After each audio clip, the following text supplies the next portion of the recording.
congratulations. What a game. How would you even put into words how proud you are of your team from your third quarter fight back to Jericho's endgame decision making and JB eventually hitting that game winner?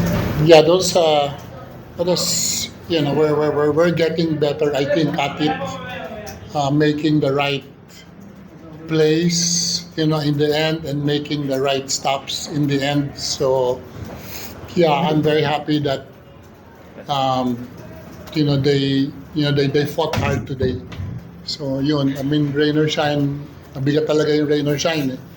So, alam natin yung capabilities nila. So, mabuti nakalusot sa panalo ngayon.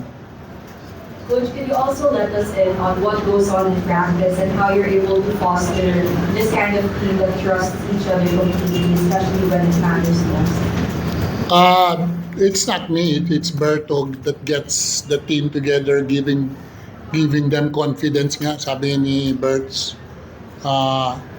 If ever I have something to do with it, it's very little. It's more yung communication nila, si Berto, si KD, Shawnee, and the others also. So, they can communicate. They've got good chemistry, and they trust each other, and they respect each other. So, yun, and you hope it translates into the basketball game. Thank you, Coach. You're now opening the floor to the media. Alright, good evening, Robert. Another game-winning assist from you. Masabi mo lang ano yung nangyari tumato sa isip mo nung sitwasyon na yun. Una, yung turnover ko na naman, dami ko naman 6 to take care of the ball. Pero yun nga, minsan mabait yung Panginoon eh. So, buti nag-miss si Jonard ng free throw. And alam ko na kung saan paborito ni JB kasi yung tira, alam ko nandun na siya sa ilalim eh. So, tiwala naman ako sa lahat ng teammates ko. Sabi nga ni Coach, lahat sila nagtatrabaho sa practice eh. So, while nagpa-practice sila, mamasahe lang ako sa gilid kasi tinitingnan ko Kung nakaka-shoot sila. saan ba yung gusto nilang tira, saan ba sila high percentage, saan ba sila lagi nagpa-practice ng mga tira. So, lahat ng mid-range na yun, ibibigay ko talaga sa kanya yun. And, yun nga, sobrang proud ako sa kanya kasi una, teammate kami sa San Beda, na-drop siya, hindi siya nakasign, nakahanap siya ng opportunity, binigyan namin dito, nagtiwala si coach, tapos ganito yung pinapakita niya. So, from the start, nandun na ako eh. So, alam ko na yung capabilities niya, so no question na yun. So, kung mga ganong opportunity, nakikita mo yung mga teammates mo, gusto mo mag-strive din sila, may moment din sila na nung balik-balikan nila and happy ako, naging part ako doon. So, yung tira na yun, alam ko na, papasok talaga eh. Kasi yung banda doon, sa kanya, tira talaga niya yun. So, and credit sa kanya, sa hard work niya. And, yun, maganda yung natin kapag game winner siya. Ako nga, wala pa eh. Dalawa na sa teammate ko, meron. Coach, parang nag-request ka ito ng timeout after the first. I was contemplating on calling a timeout kasi kung may dalawa pang timeout ako eh. So I wanted, pero na-late ako ng tawag. So yun lang. So na-late lang ako ng tawag. But kahit walang timeout, naisipin nila yung play. Talagang may play kayong ganun, Coach? Or talaga nag-react na lang Si Berto, si Berto lang naman tumitimon doon sa loob eh. Ako nanonood lang ako eh. So yun, sila naman nagtitimon doon sa loob, nag-uusap na sila kung paano. So alam na nila yun.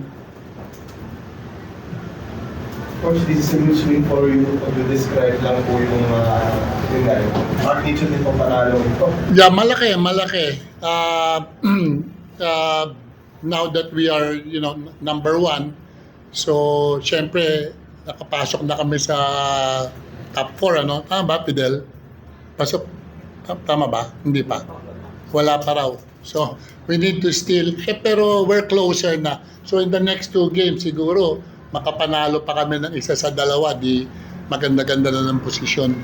But if we had lost tonight's game, then crucial super yung next 2 games namin.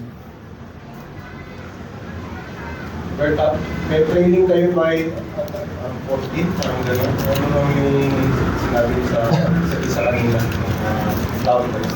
Sabi ko nga, turnover lang. Good shots. Saka focus na kami sa depensa. Grabe si Reno Shine, grabe takbuhan. Minsan, may hilo ka na sa pagtira pa lang. Nandun na halos silang 5, nandun na sa kabila eh. So, proud ako sa defense na pinakita namin sa fourth quarter. 12 points na sila. Medyo, pag nag-stick down kami sa depensa namin, nag-believe kami sa sistema ni coach. Talagang kaya namin dumipen. Yun lang talaga yung chance namin eh, yung depensa namin. Kasi offense to offense, hindi namin sila kaya eh. Masyado silang mabigat. And credit din sa kanila, kahit daming injuries nila, ang hirap pa rin talunin. So halos lahat ng first five nila, wala. Hirap na hirap pa kami. So alam mo na yung team nila, coach, ganyan talaga. Pero proud na proud ako sa team.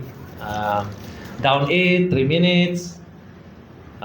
Sa isip ko, gusto ko na itira talaga lahat, pero parang hindi siya tama eh. So, trust lang ako sa teammates ko, binabasa ko lang yung depensa, yun kay LJ, tapos big shot from Tony, tapos pasa kay Bayo. So, credit sa kanila. Alam mo, grabe yung magtrabaho yung mga yun. So, hindi lang nakikita kasi lagi lang yung import or yung iba. Pero itong mga to, grabe mag-practice. So, proud na proud ako na yun nga, nagpapamasaya sa gilid while nag-shooting sila. Nakaka-proud lang tingnan na nagta-translate sa game. And hopefully, hindi sila masatisfy, tuloy-tuloy lang and ready kami ulit sa Sabado. Coach, last but thoughts mo lang sa game against Converge, I think na medyo desperate. At the same time, pwede mo silang, may chance na makakarapos din sila sa quarterfinals. Mahirap nga kalaban yung mga teams that are back against is against the wall kasi kailangan nila ng panalo. So alam natin na all out sila. So again,